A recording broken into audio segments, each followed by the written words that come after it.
We're on. Yeah. We are live. Here we are. I'm Just Sean. I'm Dave. And I'm Maurice.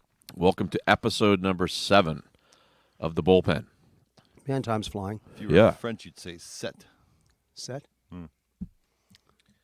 mean, Didn't know I was bilingual. Did you? So, you're a cunning linguist, I'll say for sure. ooh, yay. That's what he's known for. My reputation precedes me. Yeah. So yeah. So welcome. Hey, where are we? We're at the train station. Yep. This is where it all happens, and this is where all the magic happens in my neck of the woods Yep. on Monday nights. Love it out here. It's really nice. Yeah, We had a lot of fun here last night. just a little bit. Oh, my goodness. Michelle was awesome. Actually, she's in the room with us tonight too. So she's our fact checker again, our executive producer. It was a lot of fun. Played a lot of different tunes. First time I jammed with you in quite some time. That was a lot of fun, too. Last time we played together was probably the casino. Well, we did that jam at Dave's house. Yep. Oh which yeah, was yeah. fun. Pardon me. Yeah. Yes, of course. Yeah, that was a great. Oh, that was a great thing. That was a lot of fun. Live at Dave's house. Yep. That logo, and you never got sued for that either. That's awesome. No. Yeah. You can't find me. Like to say before we start, we're not corporate sellouts, but we'd like to thank Molson Coors. We'd like to thank Channel Technologies.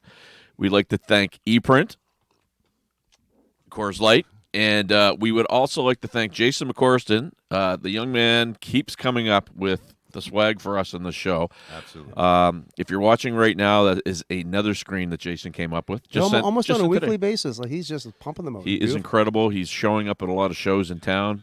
The fellow lives in Chester, and yeah. Unreal. The roundabout stuff that he's done for our panels, like the banners and stuff. They're beautiful. Yes. Beautiful. No, So let's dive right in super here. Talented. Super talented. A lot of stuff to talk about here. A lot of stuff. We'd love to see people Message. weighing in, sending messages. Yep. Dave's on that, I think. Yep. You got that going? Yep. So the first thing I'd like to talk about, Oh, Deanbo's watching. Dean Bo's watching. There he is, Mr. Superfan. Oh, thank you. Nice shirt. So Make me one. For free. I mentioned that last night. We were at the Parkside. Deanbo showed up with 2 of those shirts and some other swag for us. It was very cool. And he's a guy that supports a lot of different shows, and he's always him, Tony Randall. Those guys are always out there, letting everybody know what's going on around town. Everybody has them. I mean, besides, like even, they're super fans. I think they're fans of every band in the city. They know everybody. They know where everybody's playing. Yeah. You see, like we got like Karen Mullen. She's on top of it. We got all these people they're on stream after stream, and they're really up on the music. Like those are all fans. Those she's on top my of it. shows every week. There's a bunch of people like that, and they without those kind of fans, I mean, we should be grateful to have people that are that. Yeah, there's tons of people that come out to every show, and there's a couple tables with girls that are just the chair dancing, and it's awesome. It's just so much fun to watch. And like if one of them shows up, you know that the other 5 are coming Exactly. in tow, right? Yep. Yeah, they got the Yep. crew, right? Yeah.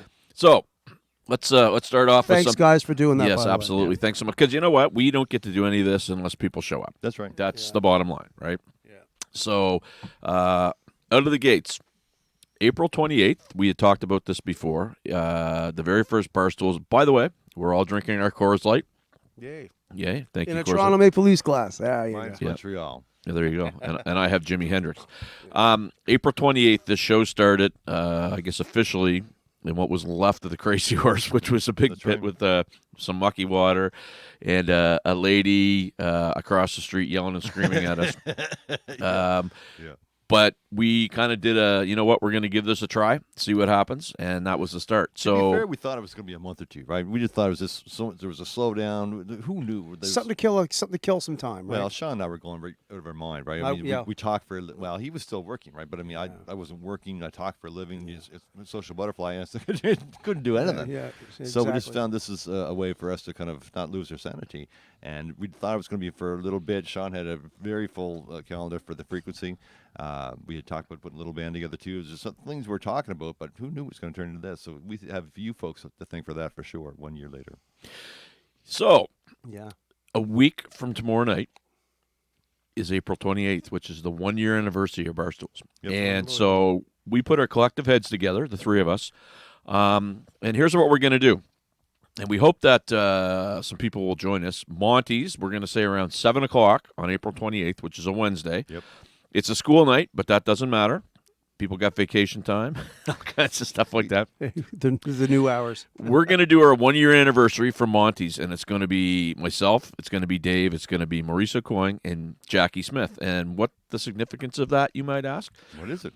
Jackie and Maurice were the first two guests we had on the show. That's true. And so we thought it would be neat for the four of us to get together and kind of reminisce about what happened the last year. Yeah. And so it's going to be fun. So why don't you come down? We're going to have details probably in the next day or so, but it'll be 7 o'clock, April 28th at Monty's. It's interactive, live and online too. It so is. you can either speak, you can either address us at the bar, or you can still message us online, and we'll try to address all your. But come out. Your questions. And one more thing. Well, that panel is, highly impressive, I guess. We're going to have the fragrant, the talented Nicole Belfontaine from 92.9. Nicole is going to be interviewing us. That's neat. And Nicole was on the second edition of the show. Yep. She's a lot of fun. So we're going to have Nicole interviewing us. So that's going to be a good time. So hopefully you guys The last welcome time I was interviewed was by Nicole? by you. Oh, yeah, right. Was it really? That was my interview. Did I ask good questions? Yeah, it was just like I was one of the first interviews. Yeah. So now it's kind of neat her turning the tables on the whole thing. There you eh? go. We're all Have gonna you get guys there. been interviewed yet on your own show? We interviewed each other because I was pretty. Yeah. What we were trying to do is we were trying to get this player series going. It was, hey, if you're a player, and we saw these people going on the kitchen party, but they weren't coming on to do interviews. So so we threw ourselves on the train tracks, Whatever right it behind takes. us. Just to show how easy it was. That was the whole premise behind it. Lead by example. Yeah. And then I think Tommy Maé was one of the first ones that came on. We talked to Tommy and Lee, and it just went out from there. So it's pretty cool. Fabulous. Kyle and Ryan. Yep. April 28th, Monty, 7 p.m. Nicole Shout out to those Belfontaine, guys too. 245 Waverly Road in Dartmouth. Dave McPherson, Maurice Coyne, Jackie Smith, and yours truly are going to be on there. So come out. It'll be fun. Great food. Might even bring a guitar. Hey, you know what? Oh, We'll see what happens. plot thickens. So what do you want to talk about? We'll go back to that in a little bit. That's going to be fun. Well, I think the whole point. We're starting to reminisce. I guess it's a setup show for next week. If we don't have a subject matter, as we sometimes have a theme, questions out. But the theme that I laid out today for the spiel that I did, here we are, 12 months later, and change. Where we've come from, where we're going, and how we're doing, and how we're holding up. That's, honestly, those are the main things that you can think about it. And it blows my mind when I think back a year ago. Like, it brought it back, the tragedy on the weekend. That the significance of that anniversary obviously was the horrific tragedy itself. But a year ago, on the day of the tragedy, was my first live stream. That wasn't just like I remember I was doing those little teeny things on the phone for 20 minutes, and they kept dropping out and all that. And I actually figured out how to do it without it cutting out. Yeah. And it was the first one. And I was like sitting there doing this thing or getting ready to go, and I had it all set up, and I went in the house, and the news was on, and they were doing the body count. And I was gut-wrenching, and I came out here, and my head was not in the game, and all I know is that was a year ago. And to think about at that point, I had no idea, nobody knew. We didn't even know, that was just crazy. But I remember just feeling so insignificant because I really hadn't got into live streaming yet. I didn't realize the significance of the whole movement because I was ready to call it a day and say, listen, I can't do this, folks. There's, and there were, no, please, don't stop. We need this to go on. Which and we struggled with that a couple times. Sean and I talked about it. It's like, can we turn this tragedy? Does this feel like we're exploiting it in any way? Does it feel like we're trying to take advantage of it? But it really wasn't. We went out of our way to make sure this was a positive site. There's been a handful of times that we've had to, pull down a thread. 2 people in well over 5,000 people. Just getting too negative. That we had to remove from the site. But we're not the police. It's your site. But at the end of the day, we try to keep true to that vein. It's like, let's not be negative. Well, now, that's why this show is here and too. This show was kind of a right. This is a where you can do sidetrack, it. if This you will. is where you can bring it. Yeah. Exactly. Well, and to that note, so why don't we get started with something along those lines because you're always the first one to stir the pot. You know what? I get started every morning with the news, and a guy that I work with today, I had talk radio on because I was waiting for that press conference to come on, and we're driving back to the office, and he says, "How do you listen to this and not want to rip the stereo out?" And it's like, you know what? That's a good point. So I turned it off. There's a woman making a point about, shut everything down, and nobody even knew what they were going to announce. So I get people are, their comfort level is different for everybody. But I want to say, federal and provincial budgets come out a couple days ago. We asked nicely Yep. to have a petition, to have a sit down with the premier or somebody. I did get an email and I get a text that it may happen, but as of right now, there hasn't been much that both budgets didn't really cover much for rebuilding the music industry. I can't find anything. I don't know if you guys saw anything. It generally did. A lot of green talk. Yeah, that's nice. But I noticed that I've seen a few posts that had nothing to do with what they were saying. I mean, even though they, saying that the government has these programs and they have these grants and all that, and then you look on the grants and the people that are getting the grants are.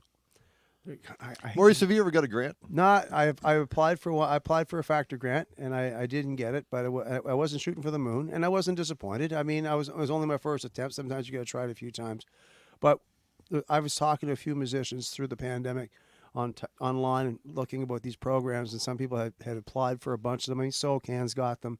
You can submit all your live stream and wait till they track it. It could be years before they even get to look at that stuff. Our friends at Deli Van Gogh, they got one. Yeah. Sean and I had. But this is before the pandemic, or was it a pandemic? No, they got it. It was beforehand. Yeah, it was something like but and those. Okay, sorry, I didn't cut you off. But tell us about that. Well, I'm just saying they make it so complicated that you'll never get it. It's available, and they can say it's in the budget. Factor grants are different. I've been on the jury. The factor grant is definitely a program, but it's been there for 20 years, and factor grants tend. There's a little bit of politics in it, but generally, I've been on a panel. I'm a juror, and I've sat on 2 or 3 of them, and the people that deserved it got it. Generally, we had the voting. There was no political talk behind in the ones that I was involved with anyway. But these ones for the ones that they've established for keeping like dance groups and music stuff that they're getting on like this stuff. It's like the guys like myself and that we're not. There'll be government funded groups that have already got funding. They're already in the pipeline, and I'm not saying that they don't deserve it, but it's not distributed evenly. Well, I think it's very nice that they're available. I think it's very nice that we don't get to see them. Well, and you know what? Who knows how the criteria is really judged, because it's not out there. I saw one today where it was based on tourism, where 3 operators got it, which is great because this province needs that. Yeah, absolutely. And it was the first one that I actually saw that was explained that it was 3 operators that would have been sustainable beforehand, that were sustainable through the whole thing. That to me makes sense. I mean, it's taxpayers' money. Yep. You want to put to good use. They're not just giving it away. It's going to established. Right. Yeah. So that's good. I guess the disheartening thing in all this is that, when we talk about it, we've applied for a couple. Mm-hmm. And they keep coming back. You are not chosen. You don't get it. And there's really if you want to call for feedback, and you call for feedback, and they come back with nonsense. So they're there. I guess keep swinging. Yep. Yeah, that's right. That's all you can do. You turn your ripple into a bigger wave. Sure. It's all you can do. Yeah. But what we do seems to it's not clearly defined in what it is, and the direction we've got is join an association. Well, you know what? The association has told us it's like, we don't recognize you, but feel free to support us. You know what? We're not going to do that. So just in the whole, but not just entertainment and like just the service industry, the bars, the restaurants. Like I said, there hasn't been an even field, and I mean and I certainly don't. I don't want to sit here and gloat about our successes around here, because I've been playing music in the last 12 months. Ontario hasn't started yet, and it's been over a year. So that's a different jurisdiction. But when you're talking about where we are right now, there are certain businesses that seem to have flourished, while other businesses couldn't seem were put every landmine was put in their way. Yep. And that's, I think the argument is that it's got to be a fairly something that's got to be more transparent. If one guy can have a certain amount of entertainment, why another guy can't, or why it's so much more difficult, and the business is why mom and pop can't stay open, but the big store can sell the same stuff, and all that. Right, Yeah, and we've talked a lot too about, you mentioned the associations and whatnot. We've talked a lot too about the people that are making decisions really don't have any skin in the game in terms of not losing anything and money and whatnot. This is one that caught my eye. I'd love to hear you guys weigh in. April 1st. Okay, the MPs were given a raise. Yeah, I saw that. $7,000. So a backbencher. So to put that into context, a backbencher is somebody who is elected and basically votes, but they don't have a portfolio or a ministry or whatever. They get $185,000 in change, plus the extra $7, plus different sorts of things. So and they could have stopped it. They chose not to. Yeah. So they took the raise. They're still getting the raise. They're still getting their pension. They're still getting all that. And these are the folks that are telling folks that we know that they can't open. Yeah. Something about that to me, and It doesn't smell right. the Prime Minister, I could be mistaken, $371,000.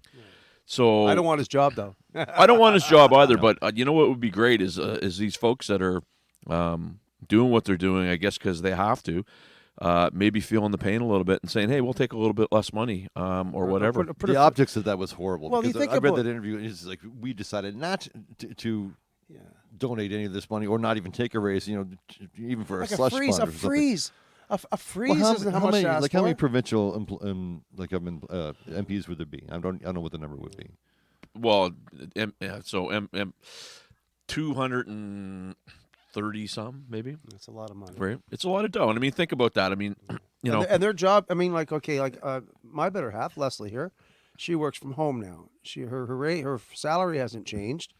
Her work dynamic has changed. We set up a home office, but she doesn't have the travel costs and no parking downtown and the commuting time and all that. So in those aspects, she's gotten a raise. Okay, she didn't ask for it, but that's not fine. She's not looking to take less money. But you're talking these MPs and all that are taking a raise. I would imagine with these because And they're still working from home too, right? But that's what I'm saying. When they don't all go to work anymore, there's only any given time that's 20% capacity in there too. So a lot of these people are working from home too. So to take a raise, how come they can't to freeze that? Like there's a lot of things that should have been frozen and weren't frozen. Okay, so there you go. The price of goods being shipped, like the supplies of stuff, basically legally gouging us. 338 What's that? elected officials across the country. Okay, there you go. Yeah. So that's good information to have. And again, I don't want to beat up on them too bad, but when you're sitting there, And it's and extraordinary times, as you say. unprecedented times. Oh, that's it. Unprecedented times. I'm sorry. But so again, I don't want to drone on too much about that. All we're asking for is a sit down. Yeah. We've got all kinds of people. I had a great chat with Micho Corey about a month ago. Yeah. And I tell you, if you want to talk to a guy that's grew up in the business, He grew up in it. Yeah. you and I would probably, his dad gave me my start in the music Same business. Micho's a smart guy. Yeah. He's got a lot of great ideas. And he has a great. He likes the way I like the way he treats his people too. He treats people great. And some of the stuff that he told me, and I don't want to get him in trouble. I don't want to talk at a school. He did say, quote me anytime you want. I'll quote him in this and just saying that he was absolutely blown away how little they listen sometimes. And I'm not surprised when you get an email that basically says, hey, join an association, we'll listen to you. Okay? Pitch me on why I should join the association. Because I've been a part of an association before. I don't want to be one voice in 500. I want to be the voice in 500. Yeah. So I don't need an association to do that. I can do that on my own, right? Yeah. Well, when you went on TV, that's the first thing. That's one of the first. That's one that was the thing. This whole Barstools Bullpen. You boldly went where none of us have gone before, and you stood on camera on CTV and said basically the same thing. And all I could think of was like, man, dude, he needs a louder voice.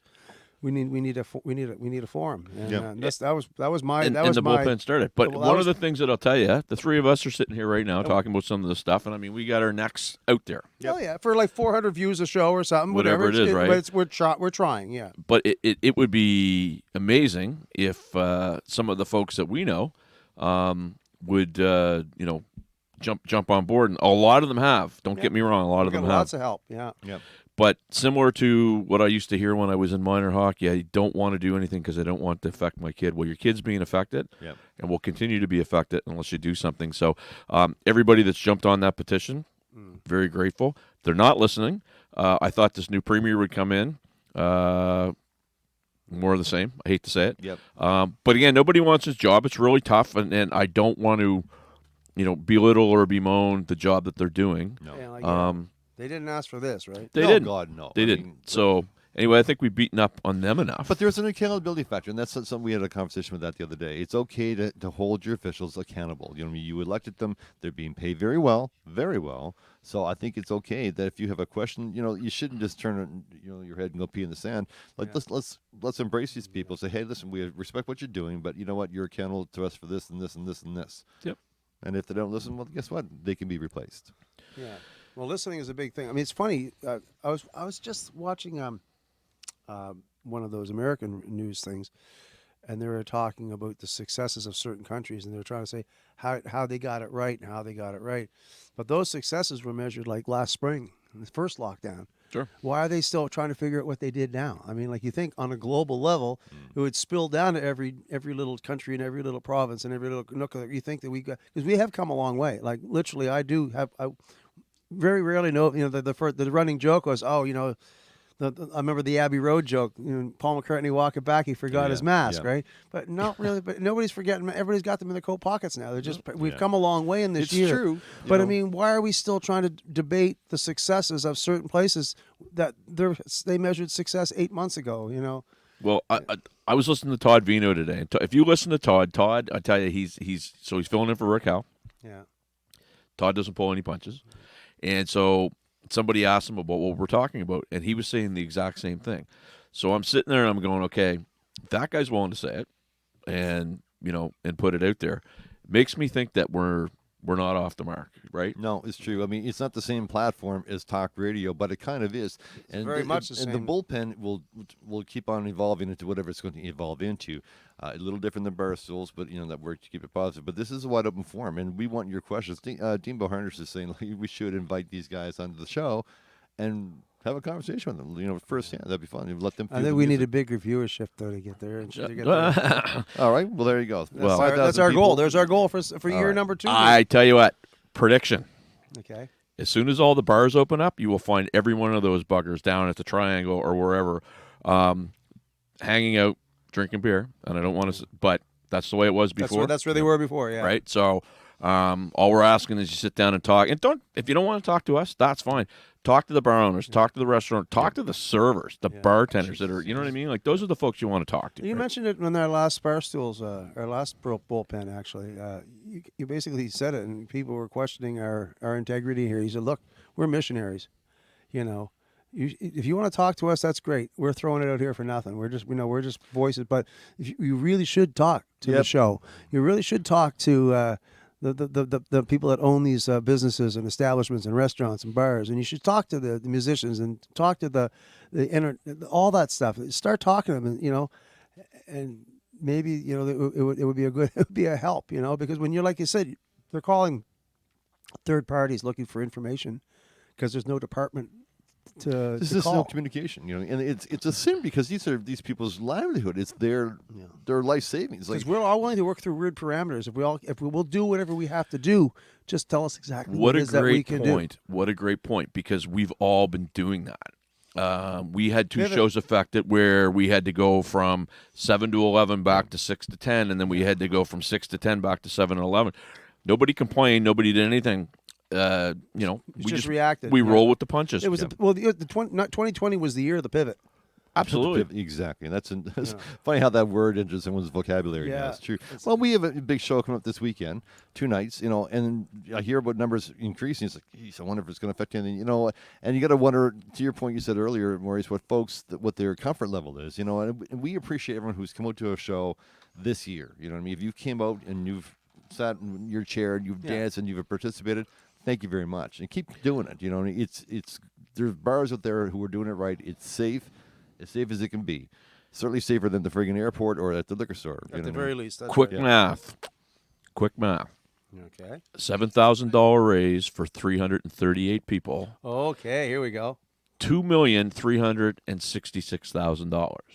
Wow. Okay, so that's something that could have actually been frozen, And put into a program. and it was not. So just food for thought. We don't want to, belittle that or beat it up on it too much more. We got some comments coming in here. Peter Bayless is saying, "Are you guys ignoring me?" I'm not ignoring you, Peter. It's true because he has an interesting perspective. He owned a number of bars. He is a musician. He's a hired musician. So that's a good perspective too, for sure. He's also seeing the pivot of like in his job, for example. I mean, like he does deliveries. He's a courier. He's a Yeah, courier that's right. now, Yeah. and that's one of these businesses that Oh my God, he's busier than he's probably getting no sleep. Yeah, exactly. and that's the thing. And but he still understands the losses that are behind all this. Sure, he does.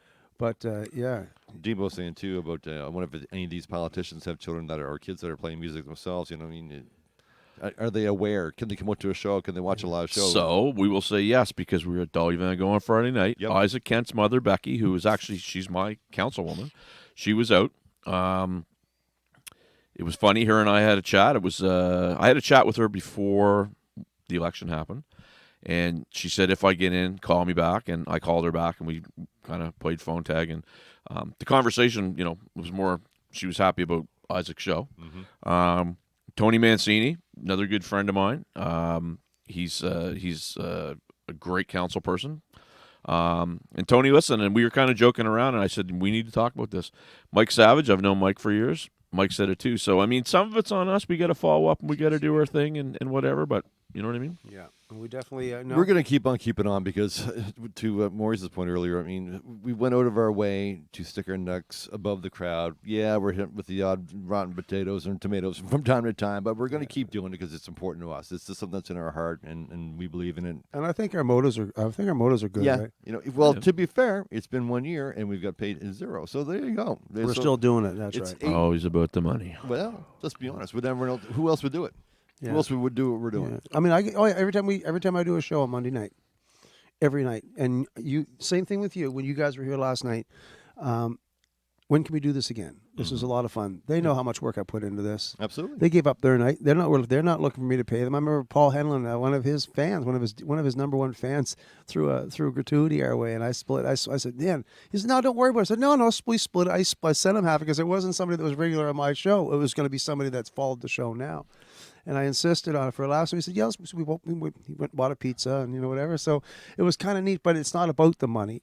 And everybody that comes on the show, and Paul, they're coming on in a couple weeks to do the 80s thing. And he says, man, I don't care what week we do. We just support you. We just want to come do it, right? So Tell him to bring a T-shirt. That makes you roll. That makes you roll it and keep it rolling along, right? Yeah.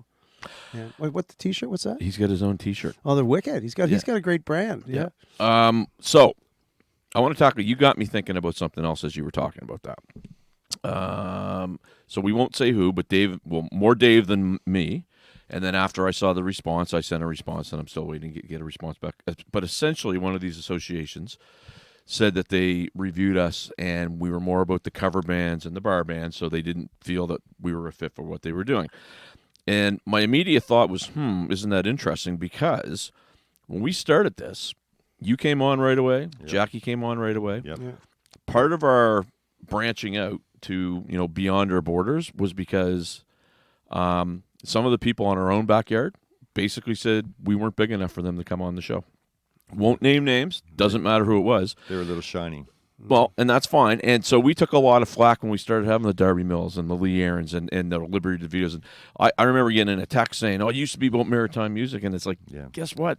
The maritime music people aren't coming on. Therefore, we're going to go to the ones that are going to come on and support it. We knew that going in. It's like, you wait and see. There's going to be certain people that we wanted to talk to. They said they won't do it because we have a backwards mentality in the Maritimes. Your concept of a village makes so much sense, but not everybody shares that. No, that's right. And there's some people I'd like to have on my show that if I ask them, they probably go through hoops to get on it, but I don't know them that well. And I have reached out, and there's certain people that I haven't been disappointed yet.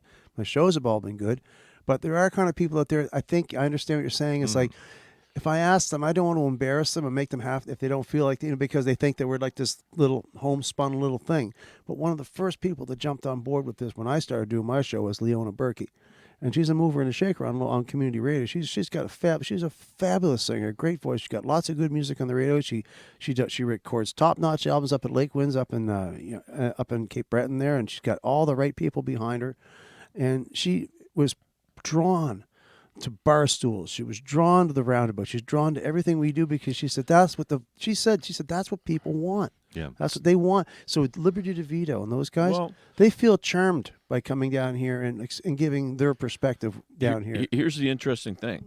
So we ask a ... no, and I'm not gonna again name names, but some of them were brought to me and Dave, other people, and I'll be frank, have known of them or known them and truly not fans, but was willing to, if one of our people wanted to have them on, was willing to sit there and endure it. And they would say no. But what do you do when they're saying no and a Darby Mills comes on and speaks to you for 3 hours and takes a break and comes back? Or, Lee you know, Aaron shows us her then whole house. you just move on to Lee Aaron and Darby Mills. Right. And So you, this is kind of what we did. Some Yeah. people weren't excited with that. They Yeah. thought we'd turn our back on the maritime music. And you know what? We were originally the maritime music bucket list, but we took that out because it's not just about maritime music. It's arts and entertainment across the world. That's And a pretty just- unfair statement. When I've seen some, when you guys first started, I was very proud of myself. I was making before Leslie and I were together. She had her own place over Dartmouth, and I'd get over there in the evenings on Sundays. I'd try to catch Jeff Bonang, and you guys always seem to have a new interview on a Saturday or a Sunday, and I was doing my best to keep up. And I was doing real good for a while, right? Up until around when Marnie was on. I think I'd seen every interview to then. And then all of a sudden I had to be like, well, geez, it's going to be the ones. I got to see that one. I got to see.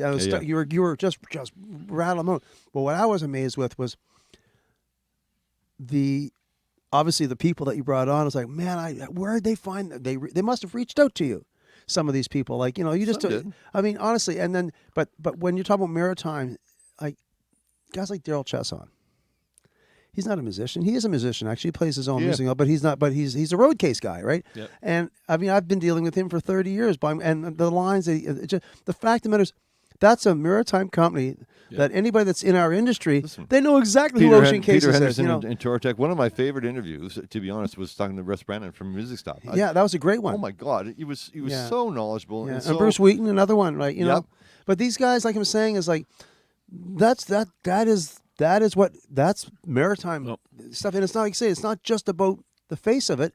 The guys like Daryl. The line he says, "You make really good cases. They last 30 years." He says, "Yeah, that's the problem." Like that was the line of the show. and it was right? I mean, we walked around that warehouse and it was cool. But that's maritime. That's maritime. That it's as much as it can be. But again, Marnie reaches out to Dave Rashett and Marvin Burt. They come on not once but twice. Yeah. Bruce Nelson sends a note He's to a Todd behind, Zuckerman. he's a behind the scenes kind of guy. he is, doesn't and like I to tell Oh, you- come on. He doesn't want to come No. on. That's But I all mean, right. he sends an email to Todd Zuckerman. He Zuckerman's lines like, it up. "Yeah, I'm in." Right? Liberty DeVito, his manager. We got a hold of his manager, and he came back and said, he'll give you 15 minutes. And 2 hours later, no, I'm great. I'm great. Yeah. Rick See- Emma's same thing. Like said, boys, I got 10 minutes before the game. He was watching a baseball game. He goes, forget it, it's recorded. And we talked to him for an hour. So it's, 12 months later. But here's the thing. So when you get all those folks that want to support two guys, like Darby said, I hope it's not an interview in two guys' mother's basements. Well, no, it's one guy in his mother's basement. But my point is, she comes on and she's become Holly Woods. Yeah. Another great one. I mean, it took us a while to get her on there, but what a lovely lady. Oh my God. Barry Connors, Yeah. one of my drum heroes. Couldn't have been a cooler dude, right? Oh my God. It's so nice. I'll never forget when I saw them at the Palace. I couldn't believe it. Well, I was watching them at the fucking Palace. Barry, and he was such a good. So you get all these folks that have had a lot of fame and notoriety, and then you get somebody in your backyard that really. I'm playing at the Ale House, and you're going to jump up on stage and jam because we're going to let you, and you're going to tell me you're not going to come on my show because I'm not good enough. Fine. Fine. Oh yeah. No, We'll go elsewhere. Yeah. And you can you jump. know You what? jump that pond. And this sounds kind of hoity-toity, but it's like, you get asked once, maybe twice. There won't be a third time. You know what I mean? Because we got other things to do. You know No, what I mean? and I mean, some people can't make the interview or something like that. Things happen. There's Perfectly always, all right. that's different. fine. You know what I mean? But I mean, and, okay, that's where I was going to go with this. I didn't mean to cut you off. I'm so sorry, folks. I'm bad enough on my own show. Now I'm doing it to you guys too. But I'm in the middle of two interrupters. there you Maurice go. and I are both Aquarius. And, extroverts. That's what it is. Yeah. So- Maurice is just a lot more polite when he interrupts. So here we are, 12 months later. Nah, you got a really nice radio voice, Dave. I've got to say, man, you interrupt in a very nice radio-like voice. I don't think I do. I think I just interrupt because I'm going to forget what I'm going to say if I don't say Yeah, it. there you go. That's the truth. But okay, so here we are, 12 months later. Barstools and Bandtalk is up and rolling. You're up to over 6,000 followers now, or whatever. Just now. about. Yeah. Yeah. You got your YouTube channel up and flying. Yep. I got my roundabout going. I got a YouTube channel going. We'll talk about those YouTube channels in a bit. Well, let's talk about it right now. Okay, What's but the okay, deal but I'm so- going to He had a thought. Yeah, He had a my thought. thought Go because ahead. I'll forget. Yeah, It was I 420 get it. today, So anyway, where I was going with this? See, there I go. Oh yeah, so here we are, 12 months later, and you guys have been rolling off these interviews, and I was trying to keep up for the longest time, and then you just started just pumping them out. Here we are, 12 months later, and my question to you guys is: Are you having any problem finding have the interviews slowed down, or are they just slow? Are they at the same? Like you can just always come up with somebody to interview? Like no problem at all. You had a funny point earlier. You said because Did you got 150 now? 160 interviews? Something like that. Yeah.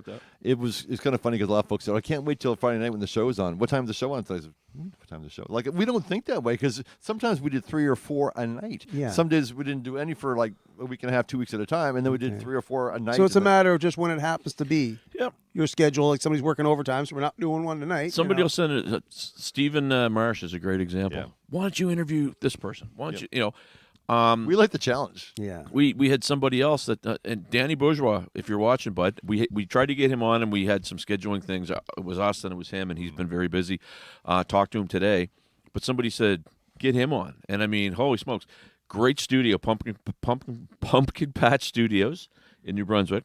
Great drummer, handsome bugger, smart you say guy. that about all the guys. I'm starting to worry. Listen, I've got my top 10, Mo, and you got to be man enough to be able to do that. If I'm in your top 10, then I'll let you get away. You squeaked in after that. Yeah. But my point is, a lot of these interviews come from our viewers, like From a reference, right? A reference, yeah. And it's so cool. Like somebody will say, "Have this person on." One of the ones that we chased down that was very cool, and he messed up 3 times before. Dave Wanless from Sven Galley. Yeah.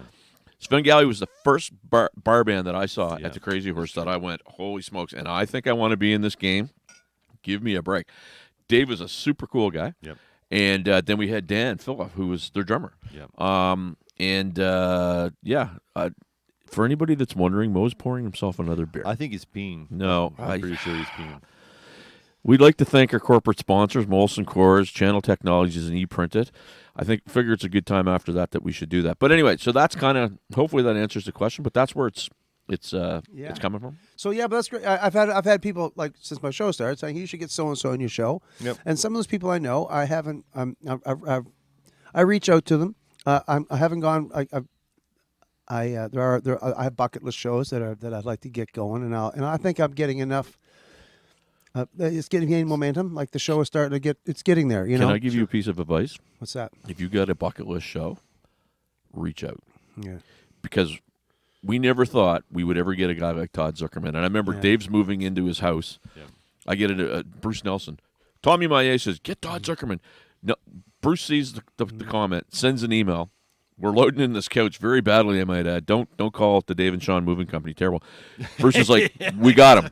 Yeah. And I called him. We got who? Todd Zuckerman. Here's his email address. I contact him the next day. Talking about a pro, he goes, let's do it on this date. Send me the Zoom invite the day before, ready to go.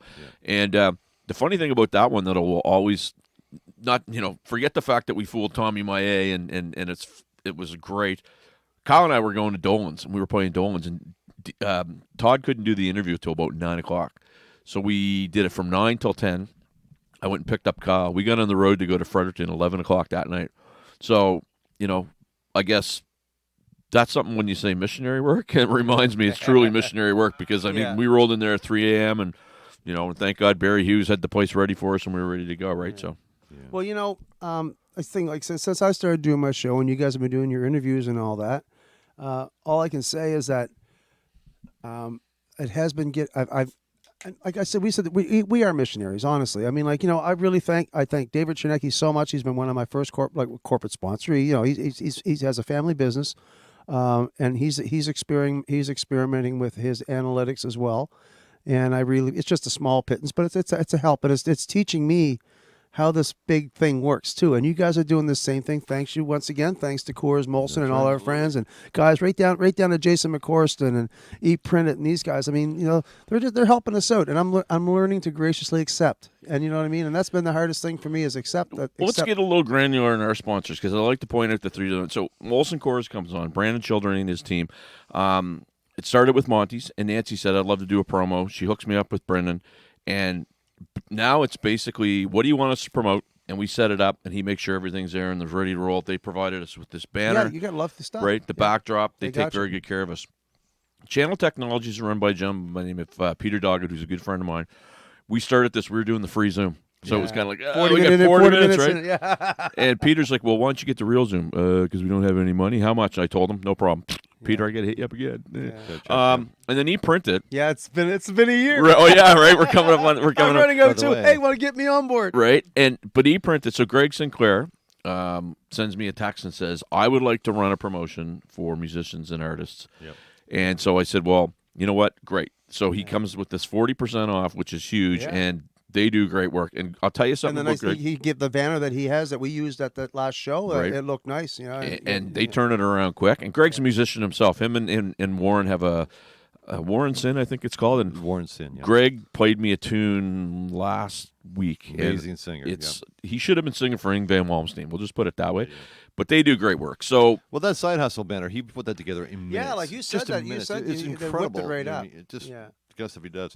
Now we're talking to another gentleman right now too, Rick Mcfedrich, and we're going to have Mcfedrich's piping system there too, who does heat pumps. So I'm working on actually Jason McCorris is working on a logo for him. We're going to have there's nothing wrong with having corporates. You think that we can't ask you folks for money, so we're going to get people who are willing to donate their services to their businesses. even, yeah. because we're kind of a good marketing team. Like so, if Yeah. people are getting That's right. to hear about new products and services that are available. So why not? And that's the thing. I mean, where I was going with the fact that we're like missionaries, but what's happening is we are drawing an audience, and whether it's a sponsor for money or for services or whatever, we're being helped along the way.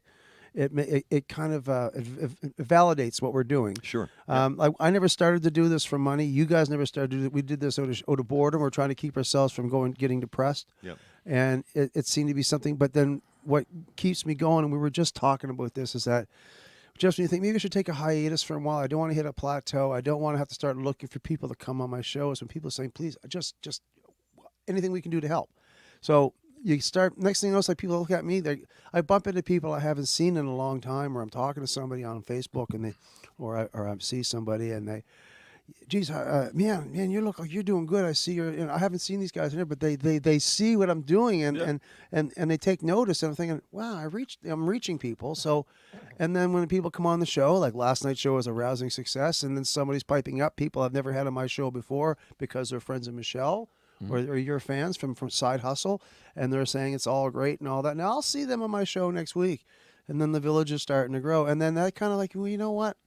Maybe we're not far off. I mean, it's not. See, it's not money's secondary. You know what I mean? Well, It's you're just right. it becomes a bigger part. Like when this. well, it's a field of dreams. Build it, and they will come, and that's starting to happen. Look what I built. I'm not Right. going to put this away when the day that the pitting stops and we all go back to work and the economy opens and the bars go back the way they were.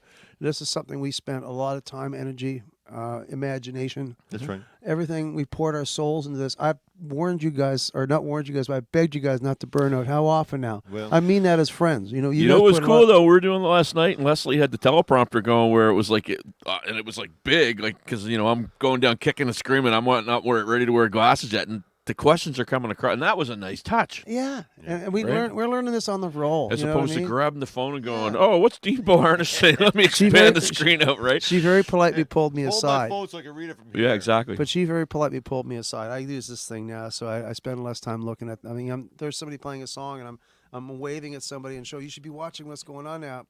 I'm not being what looks to be a gracious host, and I catch myself when I watch the playback, but she's seeing it, and so she's concerned about making the show better, and so we put a lot of time. My point is that all this stuff that we built, that we done, like I've had this equipment for stuff I've had a long time, but I've found a great use for it, and I found a new skill set. And also, I have enough friends who want to come on the show and they want to do this. And you have no problem getting people who want to do interviews. Nope. There's people that as soon as you make an announcement, there's 500 people that just saw it or clicked on a like or something like that. You've got an audience. Sean talked to this one a lot. It really was funny because we were trying to think of something to do, and he said, "Well, I'm going over to Halifax to hang out with Kyle and the boys." We had 800 or maybe 1,600 Oh, my people God. watch them play Wii bowling. Right? Yeah. It was So the it's like- funniest thing. Like, honest to God, like we didn't know what we were gonna do. We were gonna do a little jam, and Ryan didn't show up. Kyle's like, "Hey, let's do Wii bowling, boys." So anyway, we sat there and we bowled, and there was almost 1,000 people watching. 4 musicians, socially distanced Wii bowling. It was incredible. That's We fun. had almost 2,000, more than 2,000 people watch Sean and I jam with Caesar downtown one night on his little Guys, drum here, kit, right? That's a nice segment. Yeah, Look, yeah. here, guys, this is a year. Sure. Yeah. Like, who would have thought that here we are sitting here a year with this going on? Yep. A semi-pro looking little podcast, I might add. We got people, experts in their field doing wonderful graphics for us. If I walked in this room 12 months ago and I saw what I'm sitting at right now with you guys sitting here with these headphones on and producers and all that and all the shows, I would have said you're crazy, you know. And this is just, and we're just small. I mean, this isn't CTV, you know. This isn't even cable 10. No. But this is the movement, and this is happening in every city. Yep. We're just one of a million people probably doing this, but we're doing it. But interesting, because we started this and we're about 2 months in, and then we get, oh, you know what? We're going to go do a show like that, but it's going to be better. It's going to be more. Okay, great. When we interviewed Pat Roach from the Trailer Park Boys, Pat's line was, keep it Trailer Park, but don't ever clean it. And it was like, okay, you know, cool. 4 months in, people are going to do this and do that. We've had a lot of people, and I've heard people say, oh, Maurice can do that, I'm going to do it. Yeah. Saying it and doing it are two different things. You have to dedicate the time, and you have guys, to. the three of us, can sit here and proudly say we know how much time we put into this. I mean, how many nights she's talking to me, and she knows I see her lips moving, but my ears aren't hearing what she's saying. I'm not that deaf, but my brain is on something else. I'm thinking ahead to the show or something like that. I've never been so involved in music or this aspect of my career. Making so little amount of money. The money is is ridiculous, but the amount of hours I've put into this. You'll get this little message on your phone and say, well, your screen time is down 2% this week to 8 hours and 2 minutes every day. Yeah. It's like, Jesus, that's a lot of time. You guys will probably agree with this statement because it came up a few times when we were talking about when things were locked down. Kind of what we're doing, there's an awful lot of stuff that we don't get to enjoy because we're doing this show. Right, so we might not get to go out or do something cool, and it's very similar when we were learning to play. Yeah, you're sacrificing for sure. Right, so you don't go to the school dance because you got to go and do a gig, or you don't get to do this because you got to practice or whatever. So, I guess the bottom line is to toot our own horn, we're three guys that are putting an awful lot into this. Yeah, and missing a lot of cool stuff, right? Yeah. So it's like, hey, if you want to start a competing show, you got to basically do nothing. Yeah. You know what I mean? Well, the thing is, I welcome anybody that wants to do this, and that's funny too because it's the things that once you start doing. By the way, ladies, you guys can talk. These aren't those really sensitive mics. These are you guys can talk a little louder. We won't. Yeah, don't worry about it. It's okay. We won't hear you. But anyway, where I was going with this is that. No, I lost my train of thought once again. Jeez. Squirrel. Do you remember what I was just saying? Oh my God. I don't know, but it was good. It was gonna be really. Oh, let's talk about this because this is something I wanted to touch on earlier. YouTube subscription. Why is it so hard? That's a great point, and we should spend a little time on this because it's free. It's free. Yep. It still astounds me because to your point, there's on our site there's 165 exclusive interviews. It's all original content, and yet there's less than 700 subscribers, and I don't understand. Yeah, I worked my ass off for my first 200. Yeah. And I had a YouTube channel for about 8 years, did nothing with it, and all of a sudden content. And that's a good point. I shouldn't have cut you off again, but when you're talking about YouTube, about getting subscribers, it's all about content. Somebody else does. No, but the content. You're right. It's having content is the key, and we're lucky we got a bit of both. We have content, and we got the tools, right? Yeah. And I've got lots of people reaching out to me, like Jerry Hammers. He's the benchmark of what's going on. Yep. But I got lots of friends. I'm trying to help them out. They want to do that kind of stuff. Frustrated studio guys and other people that they're getting bored. They want to move on, and they ask me for help. And I got bands calling me. They want to do some live streaming. I'll help them all out as best I can. But all I can do is give them some advice to start. I can't help them too much because I'm still working, busy doing my own thing. Right. And you buy what's the first piece of equipment you buy? Go buy one of those, and then you're smart enough to figure it out from there. And I'm not being rude or trying to cut people up, but it's a lot of work just to maintain our own neck of the woods. Yep. And you guys. The first time we did a bullpen and you came over, it's like, oh my Lord, dying Jesus! I couldn't believe the stuff you had. It was like a whole van full of stuff. You know what I mean? Yeah. It's unbelievable how much work you put into this personally, right? Yeah. But I learned on the fly. We did it on this. We walked around with the phone. That's kind of how we started, right? So when we had Matt and Zach on and they were talking about social media, I think one of the takeaways that I remember them saying is, hey, I'm going to join your channel, you join mine. And so there was this real kind of network referral thing, right? We had that same conversation with somebody that was an extremely difficult interview at first. Won't say who, but he kind of said the same thing in that team up, join, get your name out there. And I think sometimes what happens is people go and they look, but to click that thumbs up to say that you're a subscriber, I think they just forget. And we have to remind them and do a better job of reminding them because it's simple. It's free. Do you think it's because you have to register in order to subscribe? Do you think that's Free the on stuff? Gmail. If you have a Gmail account, It and takes don't what, like to- 30 seconds to register on that? How long many does it people take? have Gmail? Like, I'd like to know what that number. I mean, Do you have Gmail? If you have a Gmail, You have account, Gmail? I your got Gmail. free email that you can use at any computer, wherever you are. Gmail's then all right, yeah. You can get YouTube. You're already in. You've already done it. You know what I mean? Yeah. So I guess I have an idea. So here's what we're going to do to build your channel and our channel. Yeah. If we can get this week 50 new subscribers each, Dave will agree for 1 month not to interrupt anybody on the show. nope, not true. Won't happen. There you go. Then you don't care enough. There's it. Well, it's gonna be it's accidents are going to happen though, dude. Yeah. I would like someone to go back and watch every single interview that we've ever done, but my friend Sean thinks he doesn't get enough screen time. So I really want I'm perfectly somebody to fine do with my that. screen time. Yeah. Perfectly fine. I just can't get tired of my own voice. Well, there's a Steel Panther song on their latest album that you might want to listen to, right? I get plenty of screen time. I'm totally good with that. I mean, we can debate that if you like. I'm fine with it. But anyway, It is the missing link though. The It is. subscription. and I think we have to do more referrals, and we have to help each other. And again, that's what it gets Have you down seen to. that? Speaking of that, you see on Facebook, you see drop your links here, and you see these guys, they do it. And actually, I went on one day, and I went back and forth, and I started throwing out the Sheba video, the YouTube video, and it's got quite a few views. And it was an all day effort. I started in the morning. I think I was still laying in bed, waking up, and I started sharing this, some guy probably in the States or Europe or somewhere, and I shared one, and somebody came on. I did actually get 2 or 3 people that came in and commented on my song. But by the end of the day, and 8 hours later, like over the course of the day, checking it every little while and doing this back and forth, I attained 6 subscribers. But it was an all-day event. Yep. I got 6 subscribers, and I was thrilled. And it got me to 199, and now I get 200 subscribers even. Whatever it takes. But Right. what a lot of work just to get 6 subscribers. It's And you crazy. see You know people what? out there with like thousands and thousands. Yeah. It's almost like it's overwhelming almost to think like, you need thousands of subscribers to actually earn anything. And I was excited to get my first 200, so yeah. and hey, we've come a long way in a year. We have, absolutely. But it's funny. People have a very short attention span. That's why you see, the success of TikTok and Snapchat and Yeah. and Instagram to some degree. That it's not.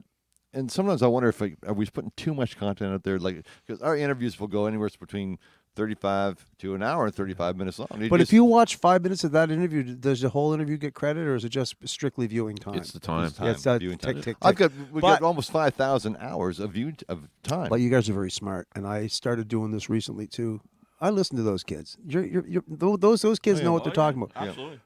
I take the show. I'll take a highlight from the show. I'll throw it up on YouTube channel. One of the best outlets for the Roundabout is that it feeds me content from my YouTube channel, and they'll take cover tunes.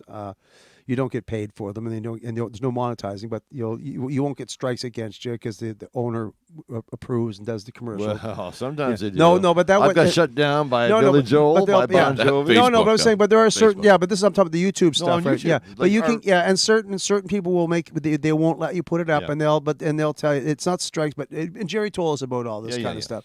But the point of it is that you putting, I'm getting an abundance. I'm always adding new stuff, but I'll get a highlight for the show, but then I'll do a condensed show.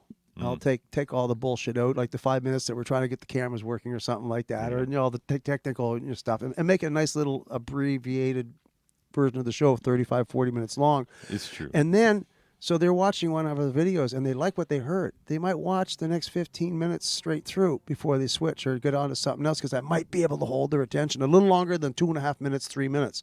And it's like, I figure maybe it's just an angle that when you guys have interviews, let's say you start talking to somebody really fascinating. I really enjoyed listening to Elaine Coughlin. That was a wonderful interview.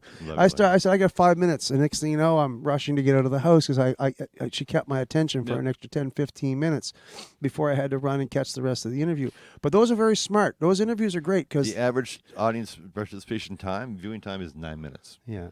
So, But a song is 3 minutes long, and if you have an interview, if you get 9 minutes, and the interview having it posted is a success in itself. Yep.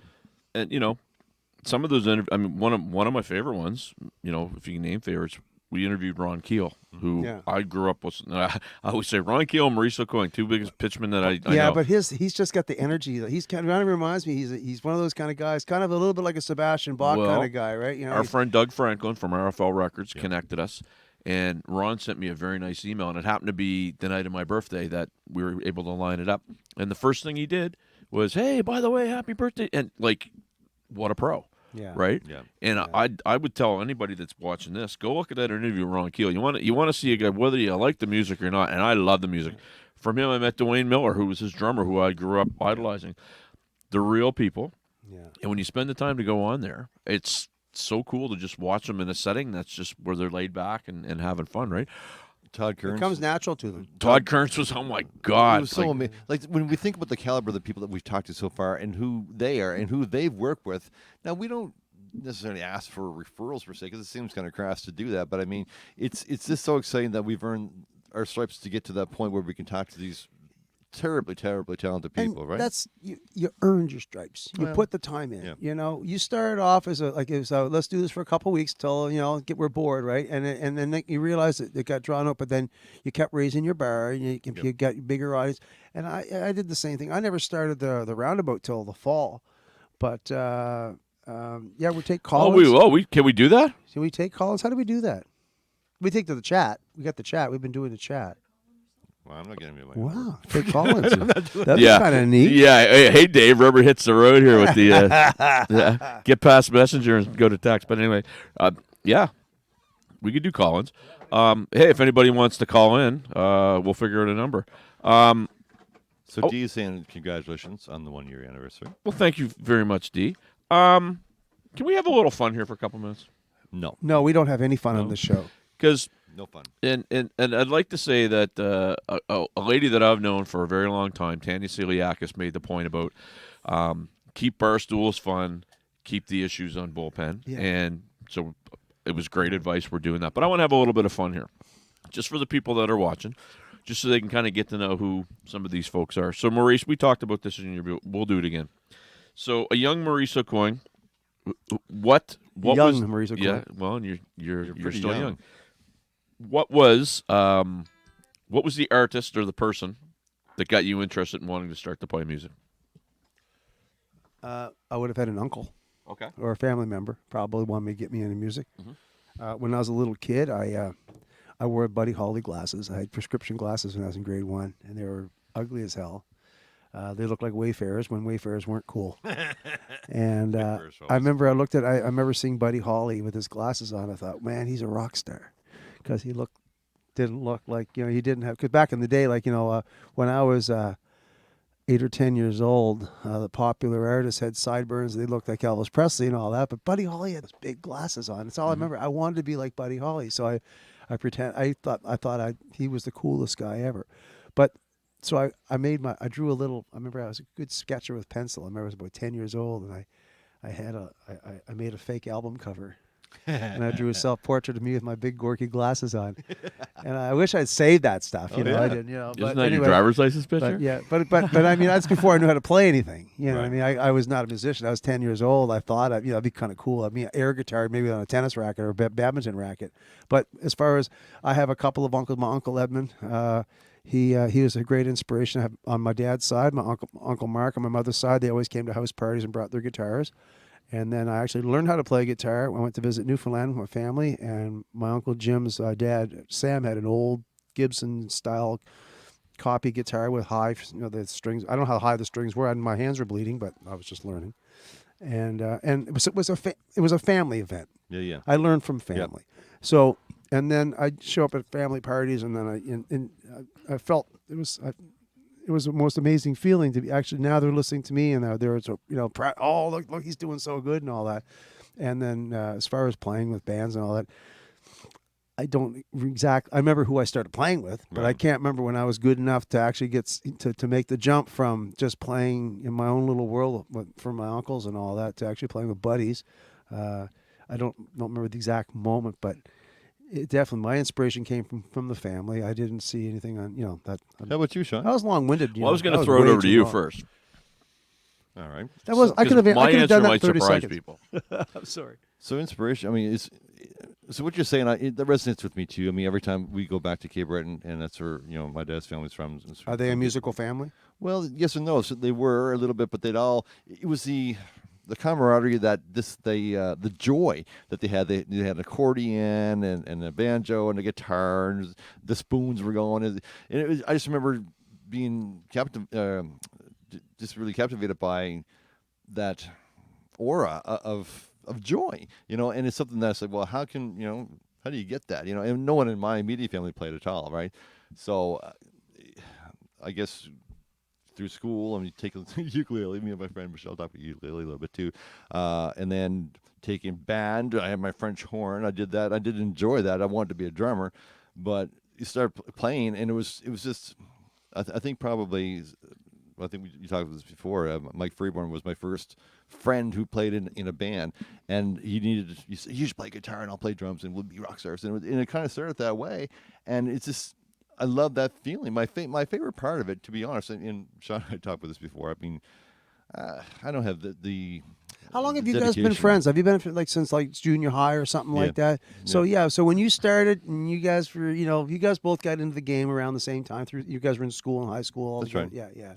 So, but being on stage, that's the thing that turned me on the most about music. It wasn't there's a lot of hours of individual practice and learning each instrument and scales and all the other jazz, but just I did whatever I could do to get up on stage, and that's what does it for me still to this day. That's your personality. Yeah, and that's what I'm saying, and that's what maybe because we're Aquarians. I don't know what it is, but there's just something. Have you been like that, Sean? Are you always dying to get up on stage? So, and I know Rob Francis will light me up, and Paul Stevens and all these guys. I grew up a huge Kiss fan.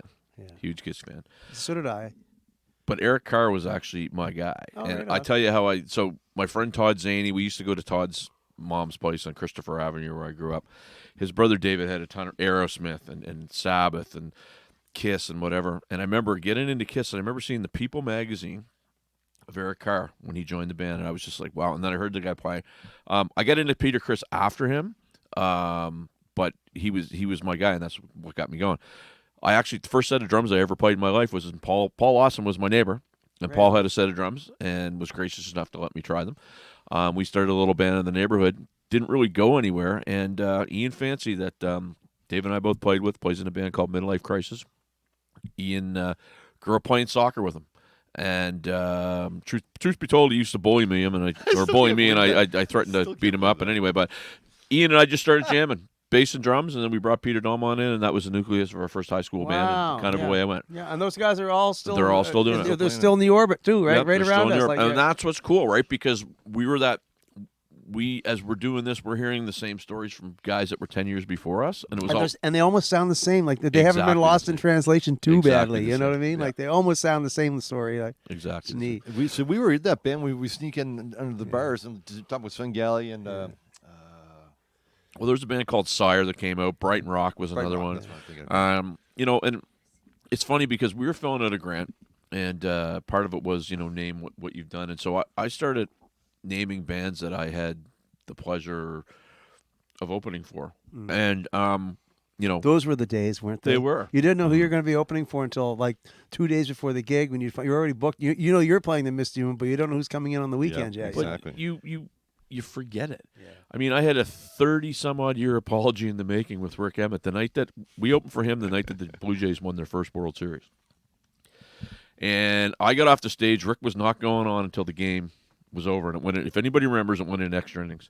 So I had a few, and I had seen him with Triumph about 2 years earlier, and it was the Thunder 7 tour, and I said, Rick, I loved you on the Power 7 tour. And anyway, he corrected me. And I felt terrible. So when we had Rick on the show, I said, Rick, I got to know you a little bit when I lived in Toronto. I forgot to do this. And we had a good laugh about it. And he graciously didn't remember, which was very cool. Yeah. But you forget about some of the cool people that you get to meet in this game, some of the cool people. And, hey, some of them are great, some of them not so much. Yeah, we all have our stories. I remember the good stories better than the bad ones. 100%. I tell this story a lot. I was in a band that was opening for Meatloaf at the Crazy Horse. And if anybody remembers and played that old bar, stage left was the luxurious dressing room with the lights around the mirrors. Stage right is where all the gear went. That's right. We were stage right. We're all crammed in there getting ready to play, and a knock on the door, and it was Meatloaf, and he came in with a case of beer and said, "Have a good show, guys. Heard your sound check." It was, and that just hung with me, right? That's all it needed. That's all it needed to Right? be. Yeah. It's just the cool people. I remember, I won't say the band, but we played the Misty Moon when I was back in the 80s. I guess it would have been when, I think there might have even been the Persuaders. I can't remember, but it was a long time ago. We were playing the Misty Moon, and Jeff Palmater owned it. And we opened, I'm not going to say who the band was. It doesn't really matter, but they were pompous asses, and they were prima donnas, and they came in. And I mean, they had a good crowd. It wasn't like they didn't draw, but they were difficult with us, the support act.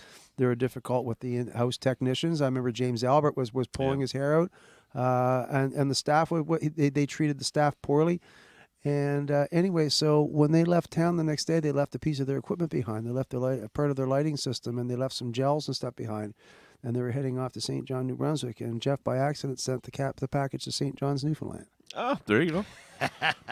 How did that go, boys? So, well, yeah. And you know what? And again, to talk about that, for one of my very favorite, we opened for Svengali, and we mentioned seeing Svengali, and I remember we opened their first album, and we had the pleasure of opening for them. And I remember the first night, it was a Friday night we opened, and Kevin Saunier, Toad, who was playing with us, grabbed my cymbal stand and jumped on it because it was, we got to be tougher than Svengali. And I remember walking off the stage, and they're going like, you guys don't have any endorsements? What the hell are you doing? But they were so cool. And great band. And it was a lot of fun, and so those guys aren't great because they put the work into it. It was a show. See, and this is what we were younger bands back with us. We were just kids, and they were the guys that already had been down that road. Right. The reason why it was important for us to talk to everybody, not just the musicians, not just the lead singers, the musicians and the drummers and the roadies and the light techs and the sound techs and Peter Hendrickson and everybody, is because it was all about the show. And this is something that, unfortunately, like, I think today's generation is not going to ever see a bar like the Misty Moon. Actually, somebody made a point there, too. Some of the big bars Scroll back. Yeah. Which bars could Debo Harnish, name places that no longer have a stage to hold a four-piece band. Yeah. Hubbard's is there, but missed by many. Old Days was Misty Moon, Palace, Even Cheers, Boomers, a.k.a. Guppy, so we got many. a couple. We still got the Marquee Ballroom and places like that. Yeah. It's the best we can do. I did something. And even those aren't like the old days, But the show, man, it was a big show.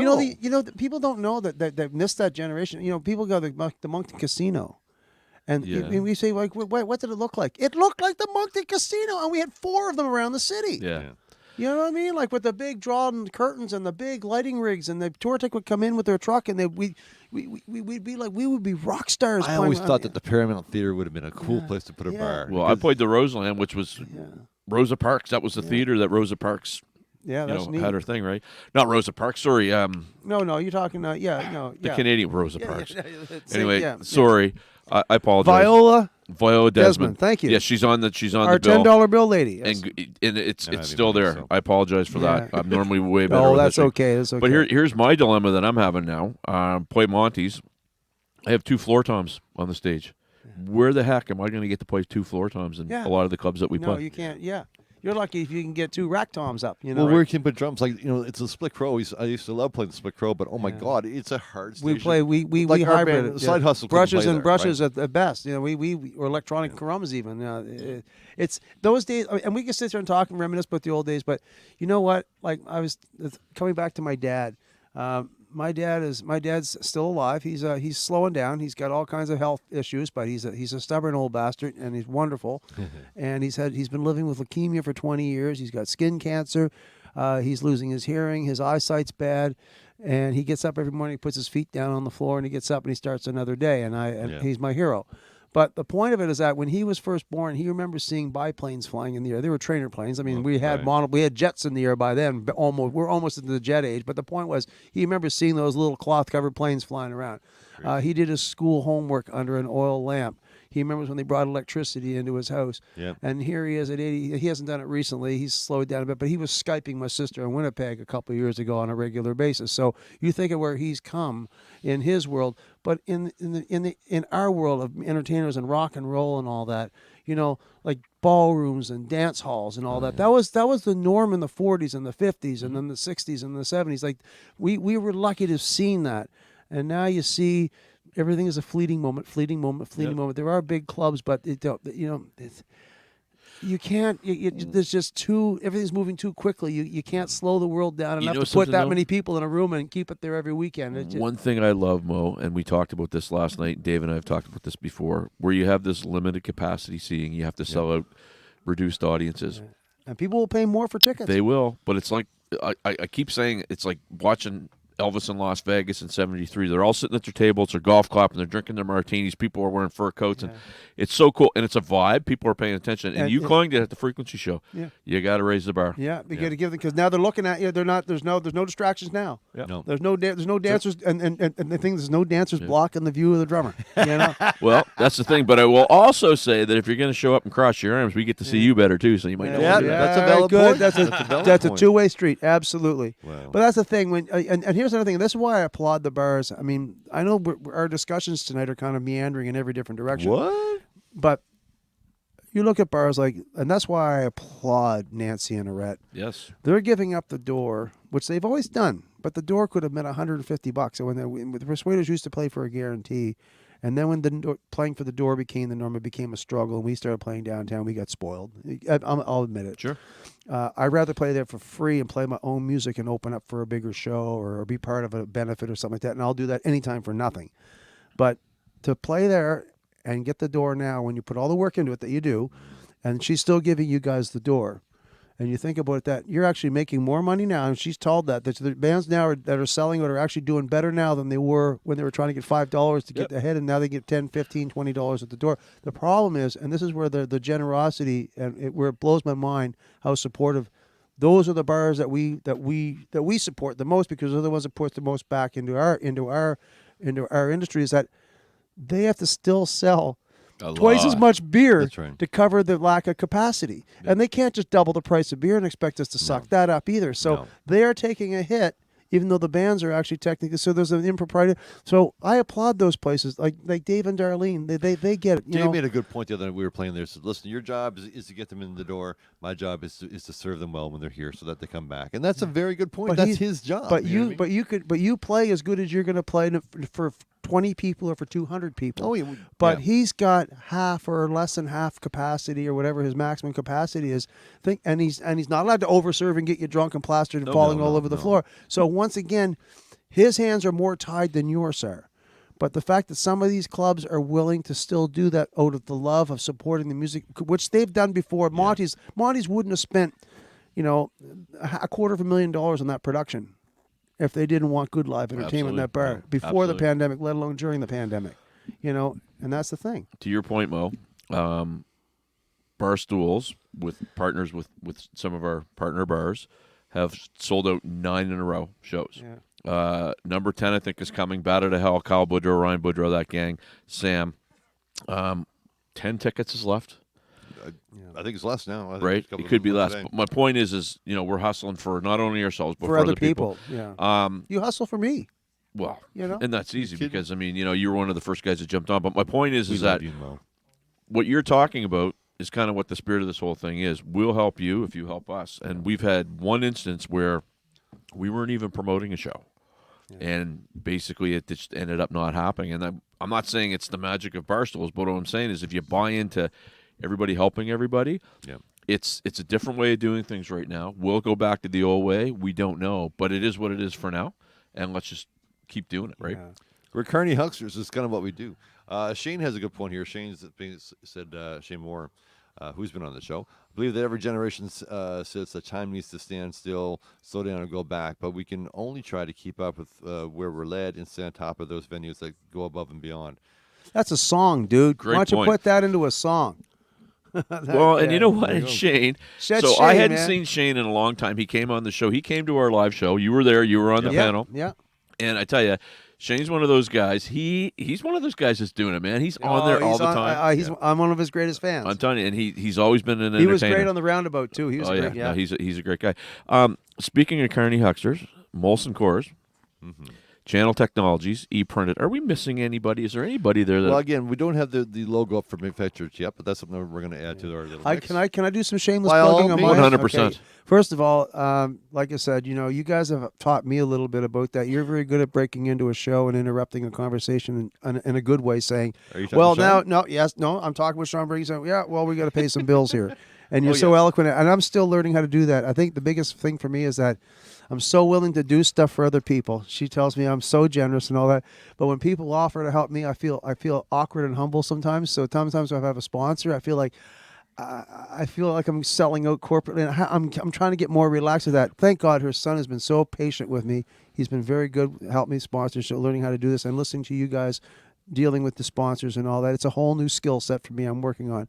But where I'm going with this with the sponsors is that I've had people help me out behind the scenes, not with money, but just help me with Jason McCorson, once again, Yep. and I get Christopher Hamilton. He's a good buddy of mine. He did the first Roundabout logo, and he has one of Joe's old guitars that I have up here all the time. These wall art guitars. He took one. He has he's got my name, my logo on the guitar, and it's going to be hung up like a sign behind me. I got to show it to him. But also, I have a show coming up in June. It's June 19th I'm playing, but it's the 18th and 19th. And look this up, folks. It's at the Anchorage in Hubbard's. We didn't get the opening date at the Shore Club this year, 2 years in a row thanks to COVID. But Absolute Travel, that would be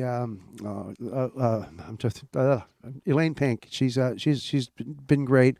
And she's selling cottage packages, and she has 2 double cottages, so that's like 2 couples. There's 2 cottages, and really, folks, this is a great event. Ruckus is playing Friday night. They did it last year, I believe, as well, and they just raved about this thing. And all the people that rented the cottages, it was live entertainment out in the middle of between all the cottages, and it's a 2-night event. And I'm playing with Dan Dwyer on Saturday night. And I think there's a cottage or 2 left. So I'm putting it out there. If you guys want to look, if you're a couple couples and you want to do something really nice towards the end of June 18th and 19th weekend, look it up. I'll post it on my Facebook later on. I really would like to push that. I'd really like to post that because it's not just because I want to help her. I want this to be a successful event, sold out event for her too. And but it's also a new model. It's a new model. Like, as you were saying that, I was thinking this is a pivot in entertainment. It's kind of fun. Yeah, and it's a different way of doing things. Yeah, and she took a chance too to pay what it costs to rent a whole entire compound. So tomorrow night we're talking to tomorrow night. I don't even know what today is. Is it Tuesday? So tomorrow night we're talking to Stacey Moore, who was one of the pioneers in the biggest volunteer helper set up the We're Rocking events. So I'm really looking forward to this interview tomorrow night because I want to find out kind of how she dealt with the success that she had, why it stopped. And what can we do to maybe do something else like that again? That's great. Yeah. So but the thing is, those are the people that need to be on this show, and you got them week after week, interview after 12. I say 150 interviews later. It's almost like it's a whole a year ago. Imagine that. Did you? There's so many. Did you watch Rob Mount last week? What no, an awesome. I can't keep up. I'm trying to do my best. But so Rob Mount, drummer, played with Lou Gramm from Foreigner. He was a friend of mine on LinkedIn. And I just sent Rob a note. I said, Rob, we got a little show up here. Absolutely. He was such a cool guy. Yeah. I mean, this is so check this out. He's telling us he's doing this review. Gunnar Nelson from the band Nelson calls him, and he goes, so I was playing on stage, and there was Mark Slaughter, and there was Tracy, and all the guys I grew up, and he's just like, and they're all cool guys, and they just came in and we did it. Vixen. Yeah. You go on Rob Mount, robmount.com, and I tell you, that dude is a monster, and he just graciously came on, and and he's amazing at, if you got a question about drums, he'll answer it. So he was awesome. I want to give a little shout out here. Somebody that Junior Leclerc. So Junior's a buddy of ours. He will be again. Junior has I believe it's an internet radio show that he's going to be launching soon. Junior's him and Al Joins were 2 guys in Toronto that I remember listening to Legends, Q107, the whole bit. Junior MC shows at a bar called the Rock Pile. I believe it's in Brampton. If I have that wrong, Junior, please correct me. But he basically says we're losing our beep with no shows in Ontario. Junior's a guy who we had him on the show. Not a name dropper. He knows a lot of people. Very supportive of us from the get-go. Yep. John Biggs, another one. Yep. We can talk about Johnny all day long. But I want to give a shout out to Junior because he's one of our buds in Ontario that unfortunately is not as fortunate as we are. And he will be back. And I encourage everybody to go on his Facebook page and just keep an eye out for when his show launches. It will be something that will be very enjoyable. Strong maritime roots, too, from PEI. Right. Yeah. And so, Junior, we're Etobicoke. Thank you. He corrected me very quick. So yeah, check Junior out when just keep watching. And I not to be lost in this, but we all have friends that are cheering us on, Yep. because we're their beacon, and We I have get folks that, in and Scotland, I'm willing. right? You have a big following in Scotland, right? But I've taken it on. There's sometimes I feel, sometimes I feel a little overwhelmed. I'm not jokingly when I say that. I sincerely, as friends, I worry that sometimes we get lost in the moment too much and think, I don't want to burn out doing this. Like I said, I don't want to miss family time. I don't want to I don't want to spend all my time in bed with my phone, because that doesn't seem like, that doesn't seem the most intimate of times as well. But the whole point of it is that we can't lose sight of our own personal lives aside of it. We can't get so. But the thing is, this world isn't an in the moment kind of world. But also, we found something that we enjoyed to do, and we found it really, really quickly. It wasn't something we decided to do as much as we found ourselves doing it. And we found it convenient, comfortable.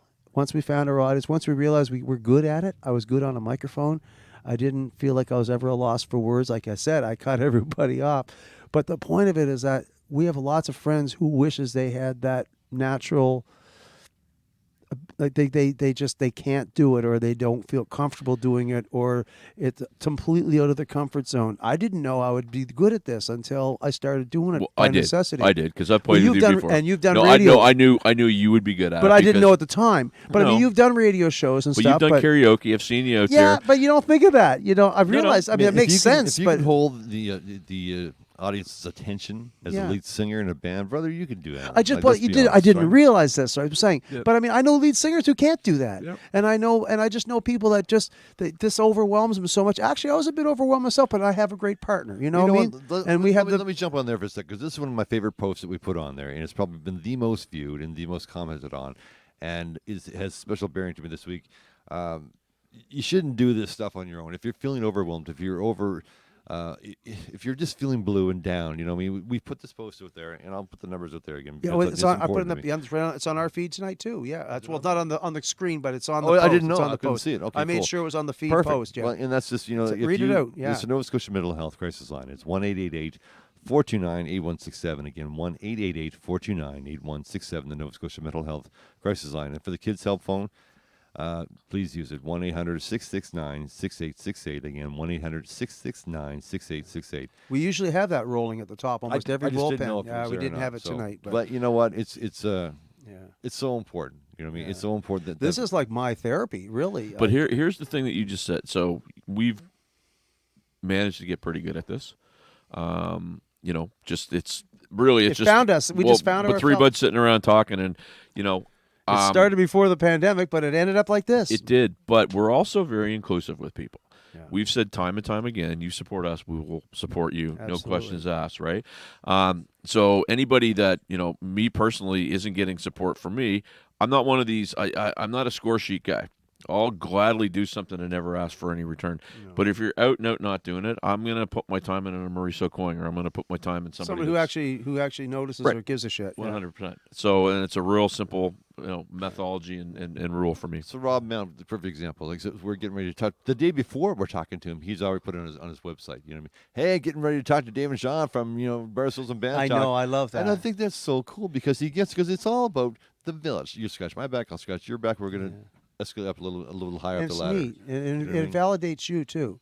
I had George Wolfe on my roundabout, and I don't know George Wolfe very well. It was one of the reasons I started doing the roundabout, because there's a lot of musicians out there I wanted to reach out, guys I wanted to play with, and we played together before. But there's people out there that especially other singers like Peter Bayless. We never had a chance to play together, and actually came in with Dave Rockwell, who was another person who in 40 years we never had a chance to play together. It was a 40-year moment.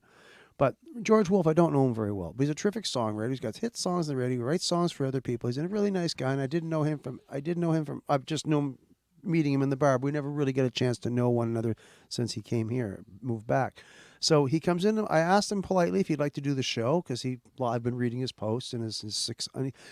Man, he was just absolutely couldn't come on quick enough. And then he came on the show, and then as soon as I started posting stuff, he was saying like he was rebroadcasting the post, and he was telling all his friends to watch it, and I felt he didn't have to do that. No. But he gets it, and he didn't. He wasn't getting paid either. He was just doing it. He does the Wolf's Den. He does the community radio show, which also deserve an incredible shout out. But the whole point of it is that when you think, am I doing it right, or am I a big enough fish, or do I have the balls to ask someone of something like that? Ask. I've 'Cause always those- operated in the don't ask, don't get policy. Yep. Yeah. Right? You do it respectfully. Yeah. And don't worry, and don't be worried about being turned down. right. No is not a bad word. No, it's not. And No is I got, where the and I- conversation and I gotta- starts. And I got to learn Right? that. It's something I'm learning. No yeah. is where the conversation starts. I want to. I got a text here, and I want to just say again. So a week from tomorrow night, Yep. Yeah. which is April We got to 28th, set this up. We do, yeah. and we're gonna. I think we're almost ready to wrap. And what we're gonna do is we'll maybe end on this. Oh, for sure. So a week from tomorrow night, which is April 28th, will be the exact 1 year anniversary of when Dave and I sat in front of the old Crazy Horse, which is a big pit now. Drive by it, Wise Road, you can see it. And so we're gonna have a little fun. It's gonna be myself, it's gonna be Dave, it's gonna be Maurice, it's gonna be Jackie Smith, and the wonderful Nicole Bellefontaine is going to be interviewing us. And Nicole, we will get you information. It's going to be a lot of words. But here's what I want to challenge people on this. And you got a week. You have a week. You have a week. Come down to Monty's. So if you've been there before, come down. If you haven't been there before, come down. Yep.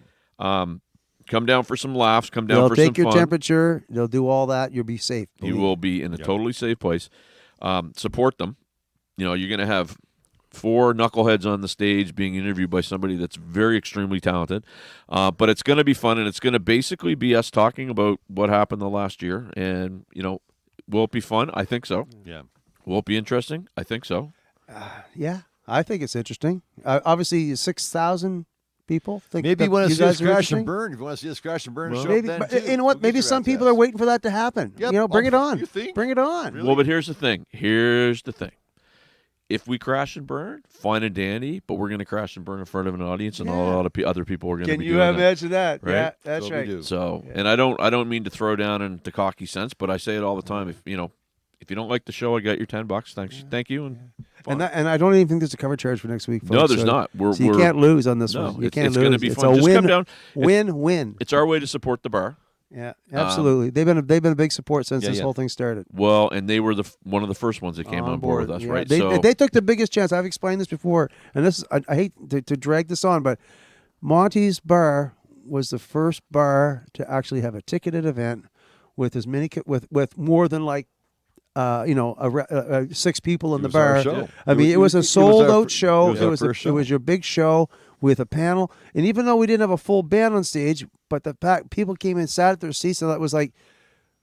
It was an incredible moment to see those people all engaged, and it was, of course, the multimedia event was kind of cool Yep, and all yep. that. But it was a group of people in a room going, "We're allowed to do this.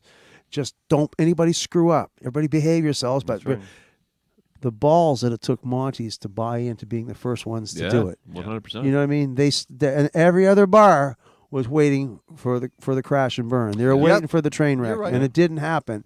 And I'll always and forever be I'll be in utmost respect of those guys for willing to take a chance on us dumbasses up here doing something like that. I know there's people out there right now are just hoping that second wave Dave gets fucking COVID. I'm sure. You know, I've joked that one bit. You know, and I say that because second wave, but they Dave. don't know how serious Sean and I take our safety with the whole thing. Like we want to be not just save ourselves, but we're kind of being a pioneer for other people. Like we always have masks on. We're always being. And there's people out there that I don't have to go out because they're out there doing it for us. Well, Nicole Bellefontaine, thank you, Nicole. She says, "Hey, I'm a knucklehead too. Can't wait to help you all celebrate your fantastic efforts with B&B."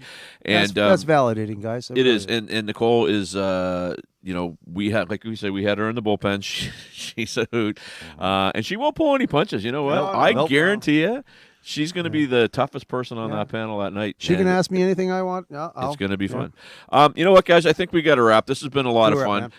Do we need a book ahead for next week? You know what? Wayne Schneer asked that. What we're going to do is we'll have some info posted. I'm going to talk to Nancy tomorrow. Shout out to him, by the way, too. Wayne Schneer. Quick shout out to Wayne Schneer. Can I do my Wayne Schneer? There you go. I love you, brother. I thought he was here for a second. Yeah. We will get you the information on that. I'll talk to Nancy tomorrow. I suspect that you will have to book ahead. But for us, we just want you guys to come out and support the bar that night. That's right. It'll be a fun time. Yeah. This was fun. I think we were pretty light tonight. Like we started off kind of swinging, but we backed her off and had some fun. It's all good. For not really having subject matter other than reminiscing Oh a my year God, of I can of talk your- about myself all night. That's my biggest strength. Right. So, so for Molson Coors, for Channel Technologies, for ePrinted, for Barstools and Bandtalk, for Roofworks. Maurice O'Coin, for Roofworks, for Everybody. Mcfedrich Piping Systems Right. Incorporated. For Dave and Darlene, and for Nancy and Arette, and for all of our and friends. Danny Ladder at Parkside and his crew Yes, down there. For Absolutely. anybody who's Um, taken a chance in this, in this unprecedented time, that Right on. you're doing this stuff, and we're appreciative of it. If you're coming out to see these shows, we're appreciative of you. Thanks again. For And all you your guys support. don't stop producing those shows either. You got the audience to promote it, and we're all leaning on you too. So Yeah. So here's thanks, to you guys. two as well. With my empty glass, guys. There you Thanks go, a lot there for you go. tuning in, and we hope to see y'all Right on, guys. a week from Wednesday, April 28th. Peace out. Ciao.